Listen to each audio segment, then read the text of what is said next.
आउज़ुबिल्लाहिमिनश्शैतानिर्रजीम बिस्मिल्लाहिर्रहमानिर्रहीम। अस्सलाम वालेकुम दोस्तों, I hope that you will be fine.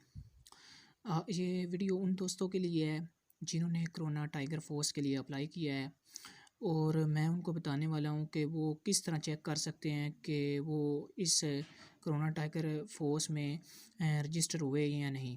तो इसके लिए जो आपने ऐप डाउनलोड कर रखी है सिटीज़न पोर्ट पी के, तो सबसे पहले उसको हम ओपन करेंगे। और जब ये ओपन हो जाएगी तो उस वक़्त आपने सबसे नीचे आना है। नीचे जो प्लस वाला बटन है उस पर आपने क्लिक करना है।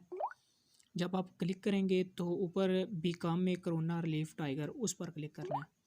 जब आप इस पर क्लिक करेंगे आगे आ जाएगा ट्रैक, तो आपने ट्रैक पर क्लिक कर देना है। जब आप ट्रैक पर क्लिक करेंगे तो आपको इस तरह का एक मैसेज मिलेगा। अगर आपने अप्लाई किया हुआ है तो इस तरह का मैसेज मिलेगा, मुअज़्ज़ज़ शहरी, हमें आपकी रज़ाकाराना दरख्वास्त पहले ही मौसूल हो गई है, जल्द ही आपसे रब्ता किया जाएगा। तो थैंक्स फॉर वाचिंग।